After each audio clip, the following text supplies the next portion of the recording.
La Bible dit que 2 valent mieux que 1. Donc 1 peut faire fuir 1000, 2, ils en font fuir 10 000, vous imaginez. Donc la prière ensemble est plus puissante. Et Paul savait ça. Donc il dit maintenant je demande qu'on puisse augmenter la force. Si vous priez pour moi, cette prière est plus puissante que si je le faisais seul.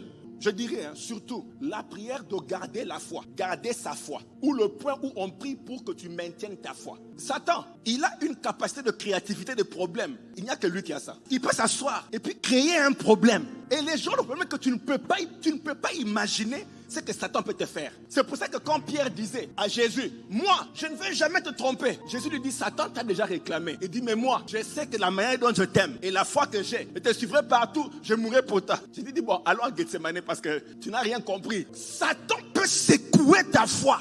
Au point où tous les versets que tu racontes là, tu vas les douter. Tu commences à te demander, mais est-ce que Dieu m'écoute vraiment? Et pourtant, toutes ces années, attends. Après, tu arrives à une situation, tu dis, mais est-ce que Dieu m'a écouté? Je suis chrétien depuis 15 ans. C'est quoi ce problème? Tu dis, bon, on va prier. Tu fais prière de liement, toujours rien. Prière de victoire, rien. Tu envoies le feu, rien. Tu cries à la main droite du Seigneur, rien. C'est en ce moment-là que l'Église doit se mettre d'accord et commencer à invoquer la main de Dieu. Ça, c'est pour que Dieu touche ta foi. Parce que toi-même, tu commences à faire de mauvaises prières. Quand il y a trop de problèmes, tes prières ne sont plus correctes. Par exemple, Samson a prié.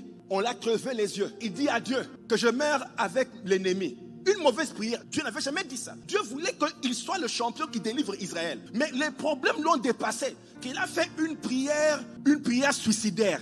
Il s'est suicidé. Je répète, quand les problèmes sont trop compliqués, même tes prières ne sont plus correctes. Tu ne réfléchis plus bien. Satan se rassure que tu es confus dans le problème pour dire de mauvaises choses. C'est en ce moment-là que Dieu choisit de ne plus t'écouter. Il cherche une église qui peut commencer à bien prier pour toi. Parce que ceux qui ne sont pas dans le problème sont encore un peu lucides. Et donc, il te faut des gens qui peuvent commencer à bombarder le ciel pour toi et prier la prière correcte. Parce qu'ils ont encore une foi pour toi. Ils peuvent encore croire pour toi.